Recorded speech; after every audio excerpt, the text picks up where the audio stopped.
Hello, I'm Christine Williams, former LAI historian and member of the newly renamed Chicago Region Chapter. Welcome to LAI's second series of programs inspired by Richard Rothstein's book, The Color of Law.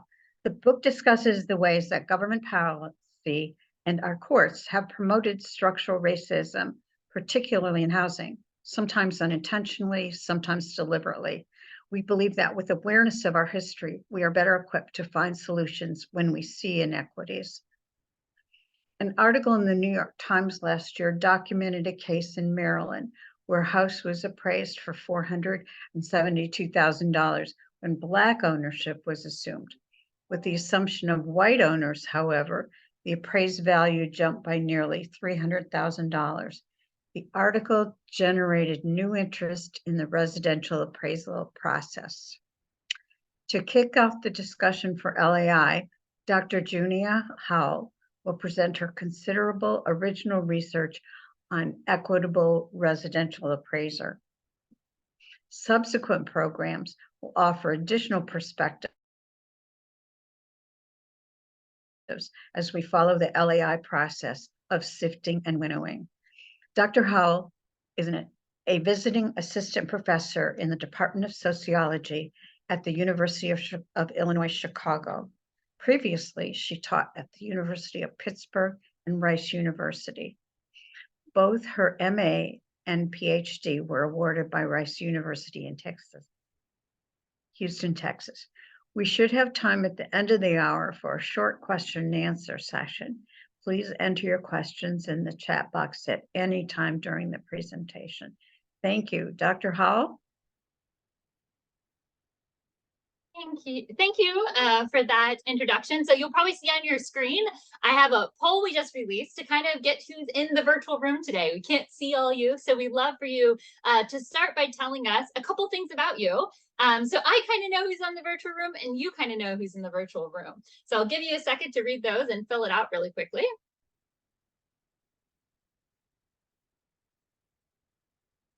All right, so hopefully you filled it out. So if you can go ahead and close that, we'll see. There's not too many of us right now, so hopefully you had a chance. And oh, wonderful. Okay, so you guys, the vast majority of you, 75% said you had some knowledge, of the appraisal process. That's great. I was hoping and assuming that you had some, but it's good to know that that I probably need to be a little bit more specific because not everyone's feeling super on the expert side of it, but some of you are definitely on the moderate. And then I also was asking, what have you heard about racial inequity and appraisals? And a lot of 100%, I don't think I've ever gotten 100%. Oh, there's not a lot of people who folded out, but that's part of it. But anyways, 100% it has said you've read some of these news stories and some of the reports. So that's really helpful to know kind of where we're coming at. So if you are feeling like, yes, I align with those answers or not, hopefully today's presentation can help kind of begin to have a broader and a richer conversation about the contemporary elements of racial inequality and appraising. So I know that the beginning of this series in actually January 2021 started with one of someone I really respect and cite very often, the historian Dr. Liddell Winling, who did an amazing presentation for you all, and it's on YouTube if you haven't seen it, as these images are showing you, where he really drilled down and looked into the specific dynamics and people involved in redlining. Today, I want to look a little bit further back than that, even just quickly think about how we got to that really in-depth analysis that he gave on the specific element that was happening in the 1930s. And then maybe more importantly, or equally importantly, look forward to what's happening today. How are these dynamics manifesting? And most importantly, for my own interest, look even into the future and say, where can we go from here? How can we address these inequalities that have now become very well documented to further understand what we might do to erase these inequities? So with that, will you go back in time with me? And I'm going to take you really far back in time, all the way to 1452. And if you don't know this year and you don't know what I'm talking about, maybe or maybe not you recognize this person. It's Pope Nicholas V, and he is the one who first started making oh, I can't say that word right now. The decrees. I can't say the formal way of saying it. But the decrees that really started the philosophy of colonialism. And the big one is now kind of colloquially called the doctrine of discovery. And it's more than one of these decrees. And why it's so important is it not only shaped what was happening with property from this point forward, but it then gets cited in Supreme Court cases that are still held in our law. So no, this predates our particular government in our country, but we have pulled it in. And why it's so important is the notion in these declarations was that property should be valued based on who was living in the space. Specifically, they argued that property, which to be clear, at the time was seen as both like land and physical property, but also people, but property was valued based on its usefulness to the white population. It explicitly outlined how a property inhabited by indigenous populations was not worth very much. This is well documented, and the infamous dissertation written by Homer Holt at the turn of the century, and also in much more contemporary historical research, really looking at these historical documents that then led to the ways in which treaties with the tribal nations on this land that we stand here in the United States, that they drew up to justify that they could give little to nothing for the land to the current residents because it wasn't worth anything because they lived in it. But as soon as white settlers began inhabiting the land, they saw it as appreciating in value because now it was useful to them. So this was the backdrop that continued for centuries. And up to the 1800s, there became an increasing look in both the US and in the UK of scholars documenting this correlation between property values, and who is living in the space. This particular map is actually one of England, but you're seeing scholars in both England and the US start drawing these maps where they're physically coloring space and noting this correlation between higher values being associated with more affluent and more populations that we now would colloquially call white. But obviously, that term has changed over time. So the Western Europeans, if you will. And what was really interesting about how scholars were talking about this is they weren't recognizing the history, they weren't recognizing the laws that made this so. Instead, they used eugenicists and Darwinist theories to naturalize this process and make the assumption that because people are white, it actually inherently makes land more valuable. These are the theories and the broader conversation that Richard Ely walks into. So I love speaking to a group. Usually people have no clue who Richard Ely is. And I'm assuming that most of the attendants today and most people who view this video have some sense of who this is, which is very exciting to me as a nerd. But you are probably aware that he becomes this critical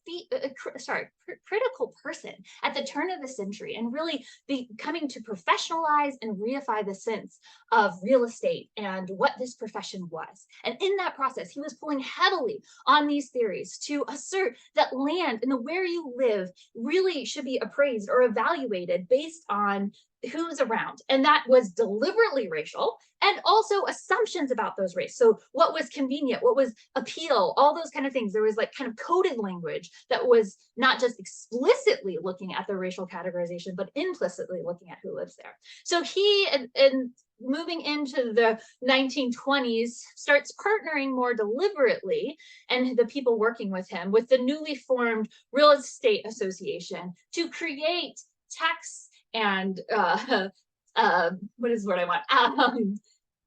Shoot, I can't think of it. Manuals, that's the word. Manuals, these different processes to say this is how real estate should be. Of course, a couple years after those initial documents, then his former student and colleague he was working really closely with, Frederick Babcock, hopefully another name that's semi-familiar to many of you, writes for, again, these same professional associations, an explicit text on appraising.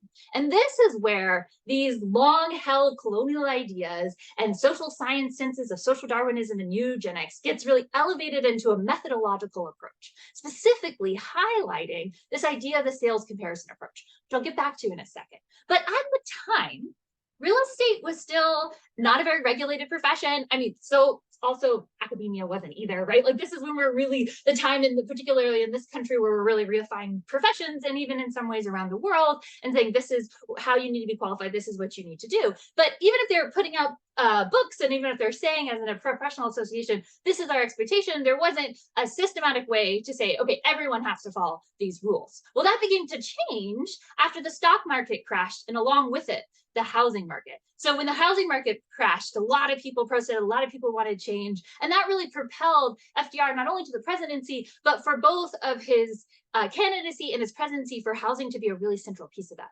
Of course, the most quintessential element of his legislation in this is the 1934 National Housing Act, where he radically transforms how we think about and do housing. So if you're not familiar, before this point, most mortgages were on average 3 to 5 years. You paid only interest till the end, and you owed all the capital, but you usually had to pay about a 50% down payment. Now, all those things I just named are radically different than how we think of common mortgages in the United States today. And that's thanks to this particular bill that changed this. So they had this new idea about how they were going to do mortgages, how they're going to do housing. But of course, they had to incentivize the banks to go along with them, because they're asking the banks to take on a risk that the banks weren't used to taking on. And so in order to do that, the federal government said, we'll insure the mortgages, but we're not just going to insure any mortgages. We're going to make sure that those mortgages are really given to properties that have an appropriate value, that value is going to go up, that we're not insuring things that are just really bad investments that are bad risk. And so how they figured out, well, what is a good investment? What should we be giving these mortgages to?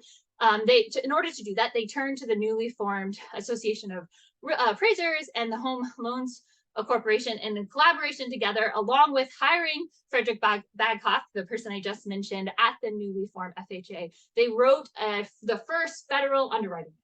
So you see all those things I just mentioned in that other text start appearing and actually further reified in this first federal manual that now was going to have a national mandate behind it.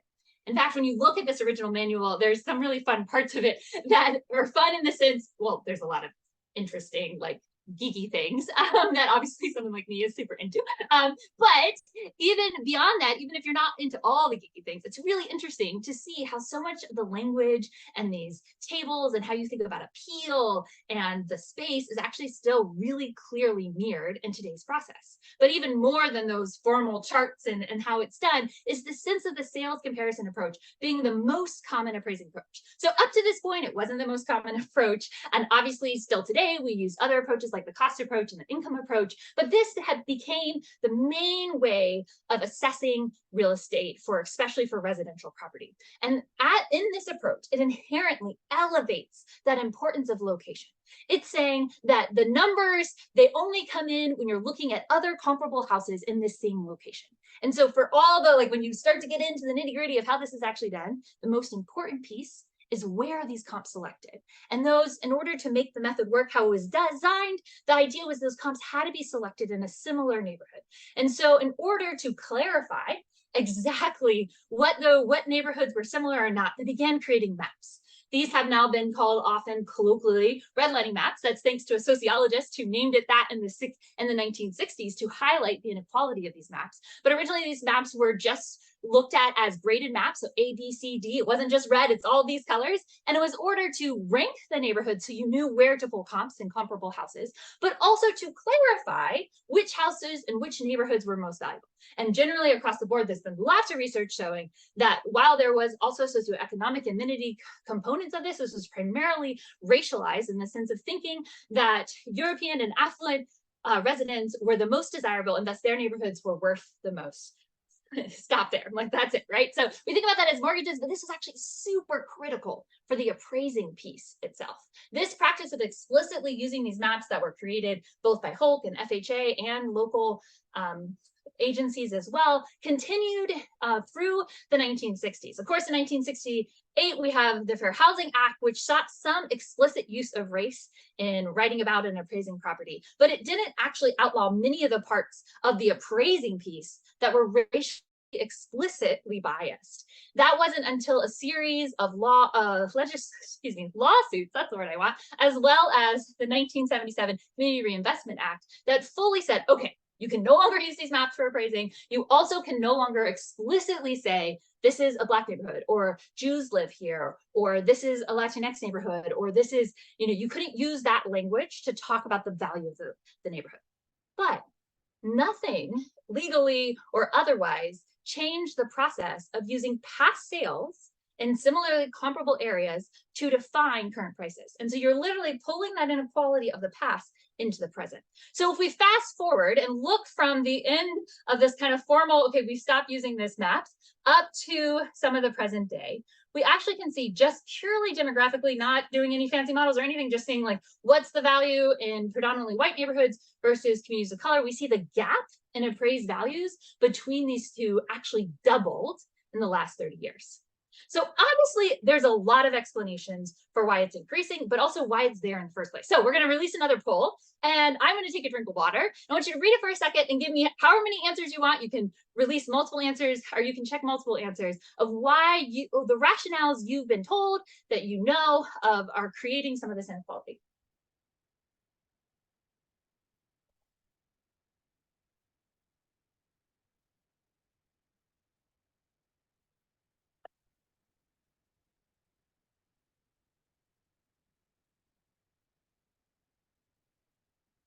Right. I think we're giving you a few seconds there. Hopefully you've had a chance to answer, and we can look at what you said.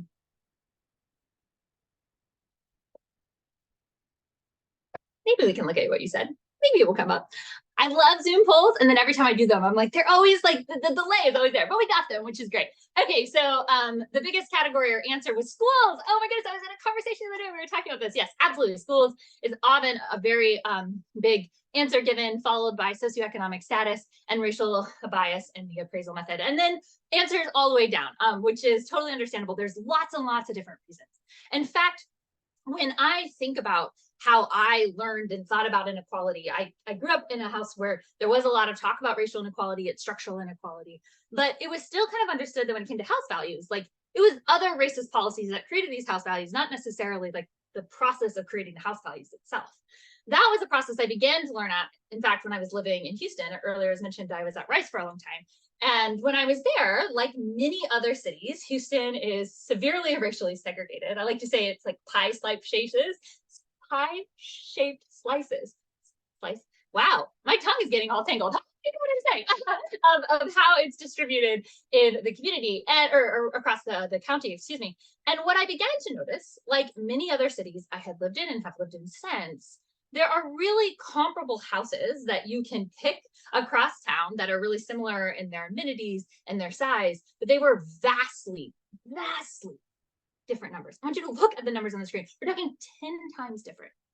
Why this really struck me while I was living in Houston was recognizing that often these are really robust Black and Latinx middle-class neighborhoods, and there was still this really large inequality, which led to what has now become over a decade of research, some of which, a lot of which with my dear colleague, Elizabeth Korver-Glenn, looking both ethnographically, so doing interviews, following people around, making observations, and qualitatively.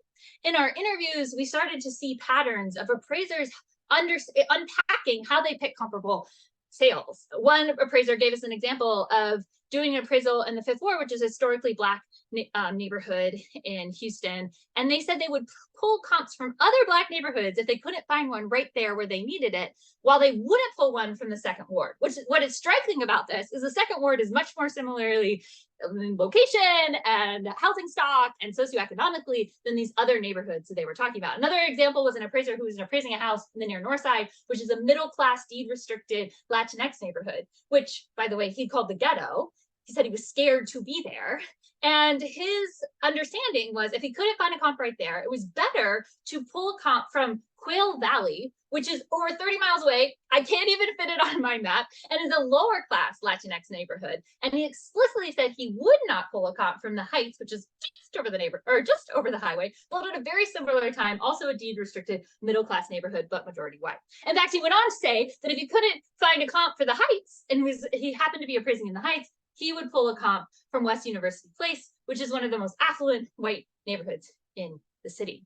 What we notice is, although they weren't explicitly writing race, they weren't violating any explicit laws, and how appraisers were thinking about what made something comparable, it was extremely racialized. So we turned to qualitative data. Now, this was actually right after, or closely after Dodd-Frank. We knew that Fannie Mae and Freddie Mac had been collecting the uniform appraisal data set. We actually started by trying to get that data set, and that became a decades-long journey, which I'll tell you a little bit more about in a second. But in the meantime, when we didn't have that appraisal data itself, we ended up using assessment data from the entire county and pulling in all sorts of different sources. So we first, and this became our first publication on this, which you can find easily online. So we first just looked at the racial demographics and seeing how the inequality was there. And then we said, okay, we know part of this is because there's racial inequality in the construction and the houses themselves. There's historical and contemporary reasons for that. So let's take all the housing characteristics that we know matter when it comes to appraisals, as well as the housing quality. And we'll see that, yes, indeed, as we would expect, that racial inequality decreases, but honestly, not nearly as much as we originally expected. We then take the neighborhood conditions. So this is where you get the school. So we looked at the exact school that every parcel was zoned to. We actually looked at multiple different variables just to have a robust check. They all pointed in the same way. So we ended up using reading scores of 3rd grade. We're looking at crime. We're looking at, all these different things that people expect matter. And once again, we see the inequality decrease, but honestly, not very much at all.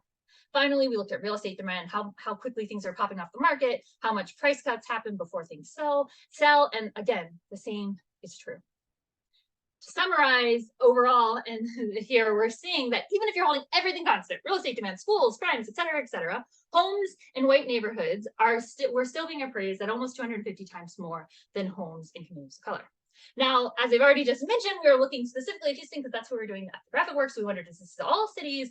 And is it changing over time? So this led to our second published paper on here, also something that you can freely find on the internet via my website and other sources.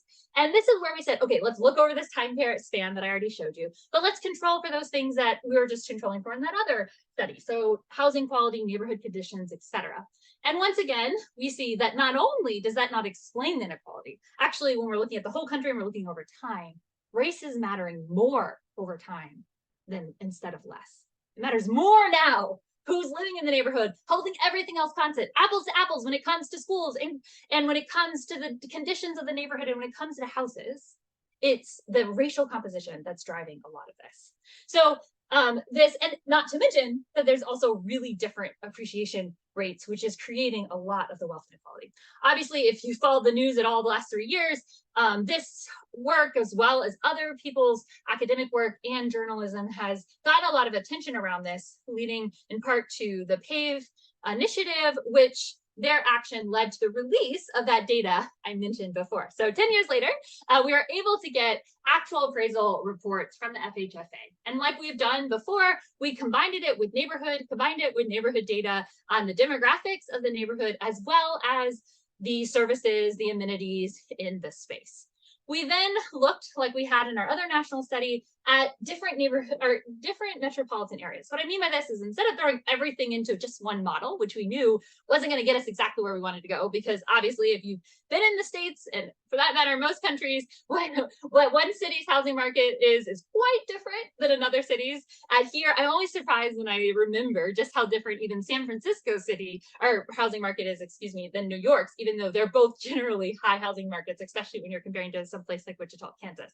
So because of this, we actually run models in each metropolitan space. And so we needed metropolitan spaces that were big enough to have enough comparison. And so we chose the 105 metropolitan areas with at least 500 residents overall and at least 500,000, sorry about that, and at least 50,000 residents of color. Now, we didn't just do a model in each metropolitan area. No, we did it for each of the years of data that they released, which was from 2013, 2001. We now updated that with 2022. And then we did that for 3 different kinds of appraisals, so sale, refinances all together. We then did it for different averages, meaning both the mean and the median appraisal in the census tract, as well as 2 different kinds of models, those with controls and non-controls, different ways of thinking about race. Anyways, I'll just say we came up with a whole bunch of estimates and models. Now, I can't run through, not even in a paper, much less a presentation, all those models. And so obviously they're publicly available. This data is available. Nothing is being hidden. You can go see it yourself. But to summarize and to be able to talk about it, we use weighted estimates of the population. So I'm trying not to get like too into the quantitative weeds, but I just show you all that to say is we're running really detailed examinations of the inequality in different spaces. And then we're saying, okay, if we're gonna like try to do a summary, let's weight that experience by the number of people experiencing it to be able to have a national mean. So if a bigger city is going to get weighted a little higher, just so we can say this is the national average experience. But we also have all the details, and we've also released the details of individual cities, so we're not losing it. Hopefully that makes sense. And what we did ended up asking 5 questions about how this was impacting. So I'm going to go through the questions as we go today, but this first question was simply, okay, nationally, most recent data, appraisal reports themselves, not proxies that we had were being used before. What is the correlation between the white population, or excuse me, the white proportion and the appraised value? And once again, we see this very clear linear relationship between the wider the space, the higher the appraisals come. Now this first is just with no controls, it's just across the board, and it shows just how much racial inequality we have in this country. Some of that racial inequality, it's still racial inequality, it's still problematic, but it is due to other factors like those neighborhood conditions, et cetera, et cetera. But even when we take all of that into consideration, much like the previous numbers I've shown you, there's still a huge gap. In fact, homes in white neighborhoods are appraised approximately 2 times as much as comparable homes in comparable neighborhoods of color. The second question we looked at is how is this changing over this particular 9 years? Particularly, this was right after the pandemic, so we're interested in how that was happening too. And if, you know, we have been looking at a bigger historical period, was it getting better or more recent? When we look at this time, I'm using these bars to help you visually see the difference. What we can see is that the inequality, that gap between white neighborhoods and comparable homes and communities of color in just 9 years increased 75%. Specifically, this gap particularly increased during the pandemic. If you're just looking everything held equal and you're just looking at that change in the pandemic alone, that inequality grew by over $75,000. In fact, to put this in historical perspective, from 1980 to 2010, every year, this inequality, so this is not a good story, the inequality is increasing by $5,000. From 2013 to 2019, it was increasing every year on average by $6,000. And then just during the pandemic, the inequality increased by $38,000 a year. This is enormous, 7 times the historical average. The next investigation we did was comparing what we call kind of hot markets versus cold or stable markets. That's because in presenting this research now for several years, lots of people think about examples like Boise, where in the last few years, their housing market has appreciated or inflated, however you want to talk about it, 55%. It's a huge growth. And the assumption is, well, in those communities, this inequality can't be happening because all the tide is rising with, all communities, it's just going up, it's going up, it's going up.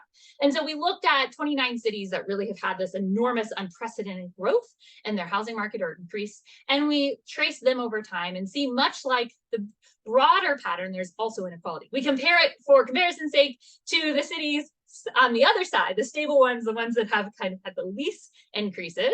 And once again, even these stable cities have seen this level of inequality increase. But when we compare the growth in inequality, the hottest markets have had much, much more, 3 times more to be specific, than the stable markets, meaning that this inequality is not disappearing with these hot markets. Instead, it's getting worse.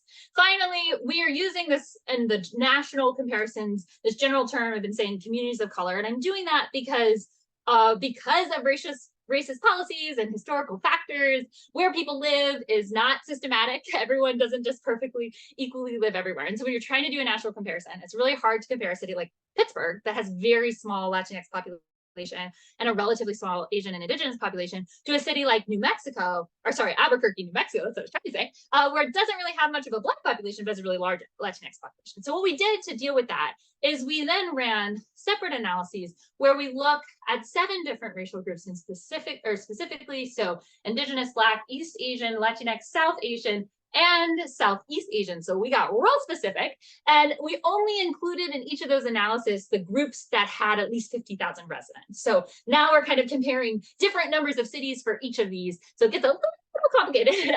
But for the national comparison, what that helps us see is that while Black and Latinx residents kind of follow this general pattern of at least 2 times lower than white neighborhoods, that the x-axis is going to be our comparison of white neighborhoods right now, and which makes sense because they're the largest groups of color in our community or in our nation, so it makes sense they follow that national pattern.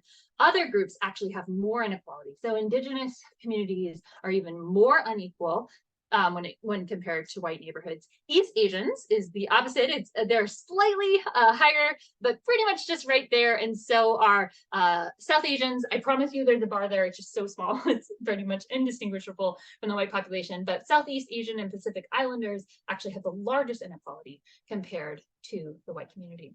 So all this to say, not only has the inequality not gone away, but it's increasing. And when we drill into it, it's increasing particularly for certain groups in various communities.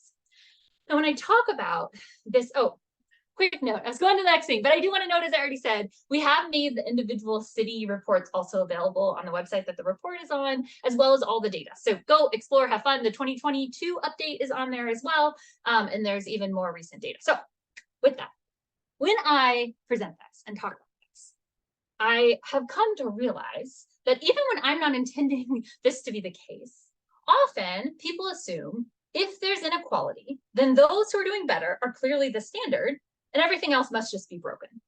That then implies that the solution is to somehow bring the group that's broken up to the standard, whiteify them, if you will. But in this case, and I would argue in many cases, whiteness is not a neutral baseline. In fact, if we look at those numbers I was just showing you, it's actually the white neighborhoods who have had historically unprecedented appreciation in recent years, particularly during the pandemic, not the other way around. And moreover, as I started with in the beginning of the presentation, nothing about how we have created this system is neutral. It's not a pure economic just because it is. It was embedded and has always been about differentiating groups based on their worthiness to how we thought they were in space. Given this, I think it's really important to first recognize that there needs to be some level of giving back or reparations or rejusticing. There's lots of different words for this. And it's not just about, when we often think about those words, slavery, which is also needed, but specifically the land. And that includes our relationship with Indigenous tribes and individuals who are not who identify as Indigenous, but might not be currently in and living in an Indigenous tribe, as well as Black, Latinx, and Asian in many of our community that not only historically, but even in the last 9 years, have suffered from this system that has been set up to continue to appreciate and appraise homes in white neighborhoods more than communities of color. But even if we got that right, even if we figured out how to redistribute in an equitable way and kind of clean this slate, if we kept using the sales comparison approach in the way that we're currently using it, we would end up back where we started, because this approach inherently has these inequalities. So this is where we get to think about the future. And this is where I've been spending a lot of my time and energy recently, thinking about, okay, how do we think about the value of land? This fundamental thing that everyone listening today cares some level about. How do we think about that and not be biased and impacted by this long history of colonialism and racism and slavery? So I've been advocating and creating an approach that separates how we think about the enhancement value from the land. And I call this the lifespan approach. And it is built on explicit principles of thinking about housing as a human right, thinking about the land as something we need to care for and be in a dialectical relationship with. So yes, they might sound like hoity-toity to you in some ways when I use that language, but we also can just talk about how we all need places to live and to eat. We know we have an affordable housing crisis. There's all these things that no matter where you are on other issues, there's an importance to make sure that we're caring for people. And part of caring for people is making sure they have housing. So building on these principles, I have been thinking about how do we evaluate both the enhancements on property or on land, and the land itself. For the enhancements, I'm using a kind of a cost-based approach that's a little bit different than the existing cost-based approaches that has many similar components. And first, what's similar is dividing up an enhancement into its components. So thinking about all the pieces that make it a property. And then estimating how much did that cost materials and labor when it was installed.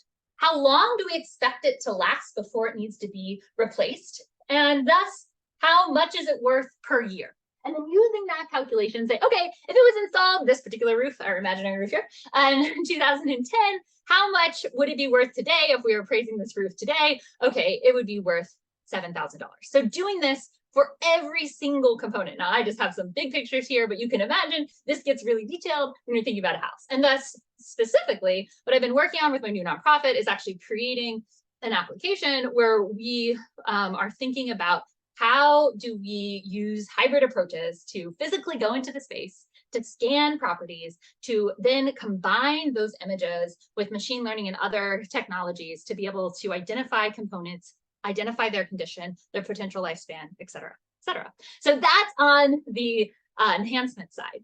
But that doesn't get to the land side, which I think is probably what this group is really interested in and cares a lot about.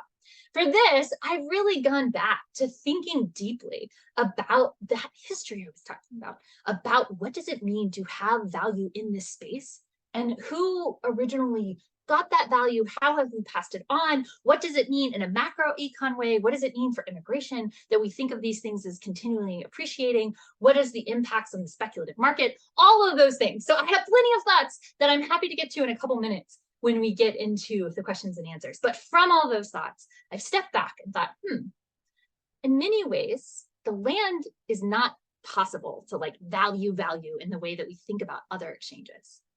What's important when we're talking about land value is the tax system, is our shared resources that we use with that information. And so can we actually think about those shared resources and say, okay, for a community, all those shared resources, this is a really small community, obviously, just for my example, but a really small community, all those resources are costing $16,000. So if that community had 8 parcels, I told you I was thinking a small community, and we split that evenly, that would be $2,000 each. That's really easy to think about. But obviously, parcels are never equal. Places we're living, some people are taking more resources and are using less, or environmentally costing the community less or more. And so we have to figure out what is a way to identify the share of that collective pot they're using, and then split that share in tax and the way that we're taxing. So this is a really different way of thinking about it. I've been running a lot of really interesting numbers and trying to figure out how viable is this, how could we do this, to really move and reconceptualize how we are thinking about the way we exchange resources around land and the municipal services that we use in that land. So I've divided those shares into 3 general categories: infrastructure, environmental, and social. And I'm thinking about how do you operationalize that? How do you make it a democratic process? How do you make sure that it actually increases equity and not the other way around? So these are the 2 pieces that I am in process of working on and thinking about how can we really deal with our historical legacy of racial inequality by really restoring equity in both our land and our people. Thank you. So at this time, I think we're going to turn it over to questions. So hopefully some of you have already put some questions in the chat, and if not, feel free to start adding them now, and Christine will be coming back to help moderate.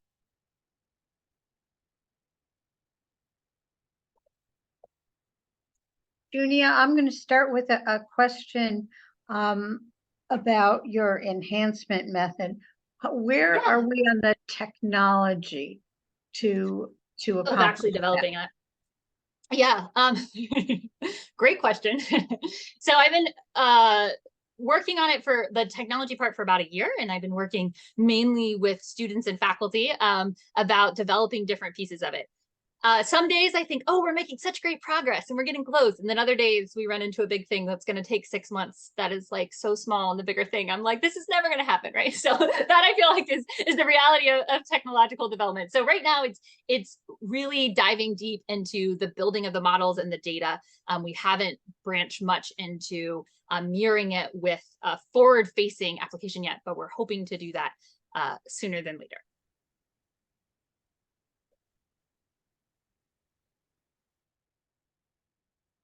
Okay. Richard Cook, do you have a question for Junia? Okay. I did. Yeah, you did. I see it now. I saw it. I'll answer it. I'll just say it and answer. Okay. Richard's in Amsterdam, so there's little gap there. Okay, go ahead. Had all sorts of lovely, wonderful engagement and a little bit of delays, which is fine. So the question is, were there some metros that didn't have much inequality? Yes, there are. There is variation, of course. Like that's any case you're looking across the nation, there'll be variation. I want to say all, but I'm going to say almost all, just a caveat, because I have to think about the few that have very little, and there's only a few. They're all more rural metropolitan areas, so none of the larger places. So it's to be honest, it's one of those things where I have a hard time I'm stumbling because I even had a hard time releasing those individual level reports for some of those smaller areas, because when you're dealing with a smaller area, there's been fewer appraisals, excuse me, there's fewer tracks. So if just one sale is different, it's going to change the model more dramatically. So those are the places that happen to have less racial inequality. They might also have less racial inequality. That's completely possible. But I am to be honest, a little bit of a skeptic that fully represents what's going on, because the if you will, or the number in the models is smaller, which makes it less robust. But there isn't any of any of the really major cities or less rural spaces, there's not any that stand out. Like, oh my goodness, you guys have got something great going on, and you over here are really off. It is amazing how much of them are more of kind of in the mean, which to me speaks to the way in which, although, this is when you're talking about the appraisal side, it is market, it's not formally a government process. And on the assessment side, it's definitely a local process, right? But both are overseen in various ways by these historical contemporary federal policies. And in fact, I know a little bit, I don't know a ton about the Canadian scene, but I know in Canada, and those who are starting to research this in Canada, it's also very similar. And there's a lot of overlap, as you guys would probably well know, between the policies in both of those two countries and the ways that they've connected. So to me, all that speaks to some of this national and even international discourse of accepting the sales comparison approach and the ways that that's been implemented more than localized differences. I was going to ask a follow-up, and I think you've preempted me, Dr. Howe. But if I'm sitting in Amsterdam, if we did this in Amsterdam, it's quite a diverse place. I would say the cities certainly, and or the UK or other places that have well-established appraisal associations and methodologies. And Canada, I'm interested that you said that there's already some research that's parallel, but using your same methodology, would you end up with similar results as or is that being looked at? Yeah, so to clarify, I have not yet touched any non-US data and used my tit for tat exactly. I have a couple colleagues in Toronto who are doing some different analyses. It's always hard, as you guys know, if you've ever touched data, to perfectly do something comparable when you're crossing and then the data is different. But I'm trying to think if any of those pieces are published yet. I don't think they're fully published. I mean, all these things take a long time, but I know that they're finding very similar things, particularly in Toronto, but also in the other regions of areas of Canada.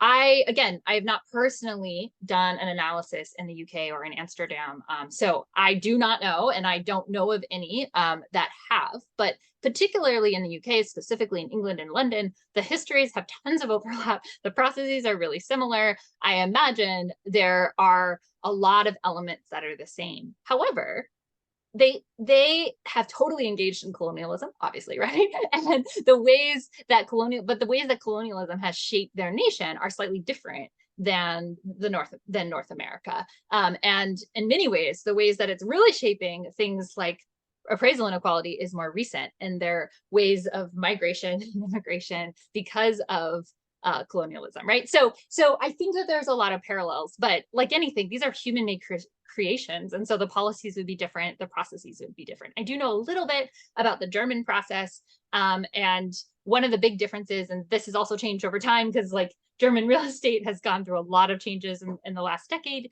even, but their appraisal method has long looked at projections for if you're going to give a mortgage. It's not just what is this what is the market value today, but it's like, what would it be in 10 years? And so that process, the way that they have done that is less reliant on comparables, is less reliant on specific localized space, and more reliant on national economic trends, which has changed the manifestation of this inequality there. But I don't know more than what I've just said. I can't go in like super detail, just to say that there are those local differences, because again, like this is human policy, it's not naturalistic. And that's the beauty and the challenge of it, is it's something we created, and so we can change it, but it also means it's different in different places. So understanding those differences and understanding how we've affected each other, right? We export and import these ideas all the time. Thanks very Okay, much. speaking of change then, someone's asking whether you think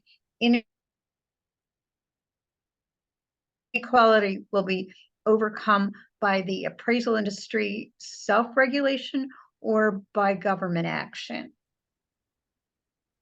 Well, I think that sorry, that feels like a slightly challenging question, in that I think it needs us all, right? Like this is not a problem, honestly, that's just the appraisal profession.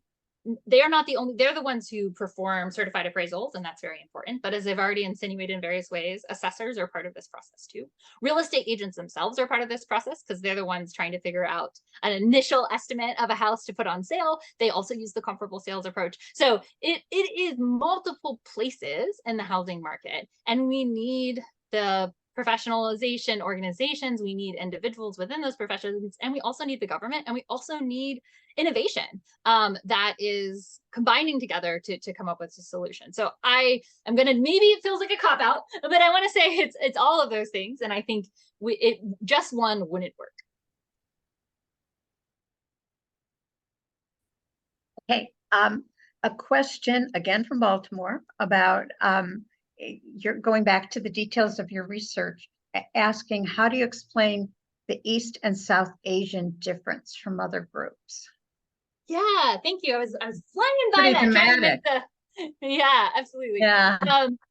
So hopefully, I mean, I cannot give a whole history of immigration in a few seconds, but I will say, hopefully you're very aware that the first exclusionary immigration laws on the United States books, so ones that said this group couldn't come in as a national policy, was the Chinese Act, and then the Japanese gentleman's agreement, right? So the first like formal immigration, you can't come in, were what we now kind of colloquially call Asian, from the continent of Asian groups who were excluded. That really didn't change till 1965, when the Immigration Reform Act really radically shifted how you could come, quote unquote, legally or with documentation into the United States. And as part of that act, there are 4 main ways that you can come into the country. And all of them in various ways preference people from certain nations and people with certain socioeconomic status and professions. And so post that point, 1965, we have a disproportionately high percentage of individuals from countries like China, Japan, Korea, etc., which in this categorization is the East Asian group, that are already coming in highly educated and highly affluent, which affects where they live and what they're, not only where they live, but then how they're perceived. So today it's not just about their socioeconomic status, because this is a racial story, not just socioeconomic status. We see that appraisers themselves see these these neighborhoods as more affluent, because the general ethos in our country is those groups are more affluent because of our immigration policy. So there's all these interconnections, right? And that's the opposite of how many, although of course not all, this is not a monolith, many of Latinx immigrants have come into the country, and how the impacts on Southeast Asian and Pacific Islanders in particular. So again, there's lots of dynamics going on, and they have to do with how people perceive these groups given the policies that we've created. A really interesting fact that I didn't get into here, but is in the report, is during the pandemic, the racial inequality between East Asians and white groups. So meaning that East Asian communities, particularly driven by this increase of fear of Chinese immigrants and Chinese people, was leading appraisers to think that those neighborhoods would be less desirable or less worthy or less less worth money, basically, compared to what they had been. It does seem, it's hard now that we're not fully out, it does seem like some of that has reversed, but during the pandemic, there was just this stark change happening there. So again, like these are our understandings of race that have been created by biases and policies and the implications of that on the people who are physically going to spaces and understanding their value.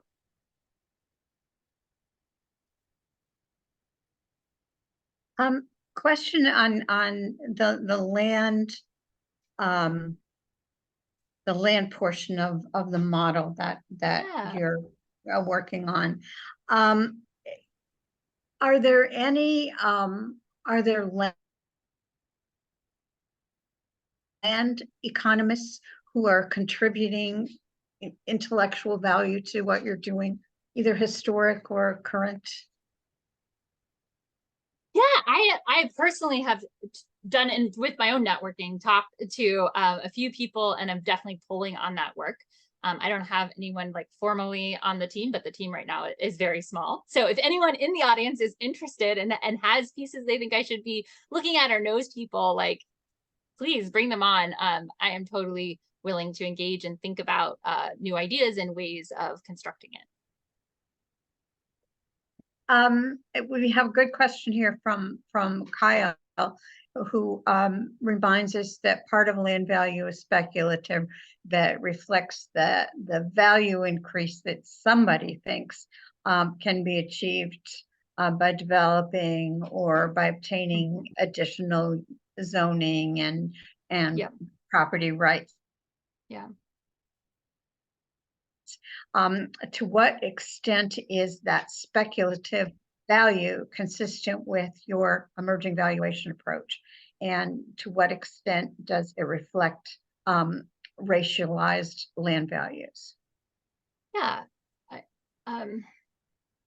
Being an academic, I will always want to nuance and say something is not entirely something, right? So there are multiple components that go into speculative land values. But I would also say that a large proportion of those speculative land values are racialized land values, both in the broader sense of history and how we've thought about and conceptualized this and what it even means to think of land as a speculative investment, but also practically in how people are doing contemporary estimates of what will this development do as far as bringing in revenue, right? Of doing this new zoning, of changing this space. And so because of that, I am actually very interested in moving away from speculative assumptions. That said, I still think like it's a ton of work to develop, to build new things, to do the zoning. Like we all know, it's a ton of work to change those things. So I think that labor should be reciprocated, that should be seen as good, important labor, and the labor element of it should be valued and put into a pricing model. But the speculative sense of like, this is this now, and if we do this, it's going to jump 5 times in value.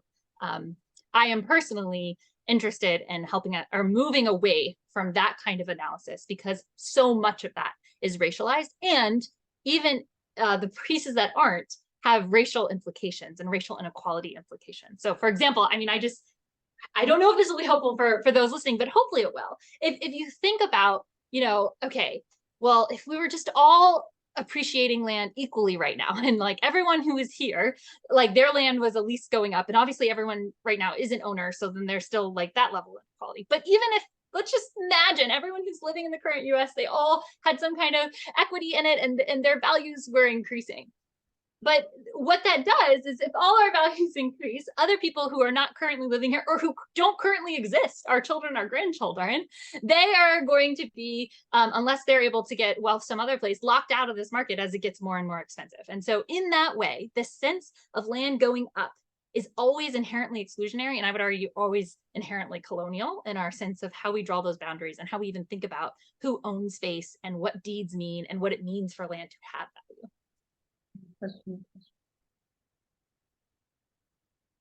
Okay, I think we're at the end of the questions that we have on tap. So thank you so much, Dr. Howell. And just a couple of announcements. The second program of the Color of Law 2 series is coming up on October 19th, and it is sponsored by the New York chapter, our own New York chapter. In the same series, we're arranging a session giving perspectives on federal housing, the perspectives of federal housing regulators, as well as a session with viewpoints from housing advocacy organizations. And then the first in a series on home ownership in transition, a Canada, California comparison will be presented on October 26th.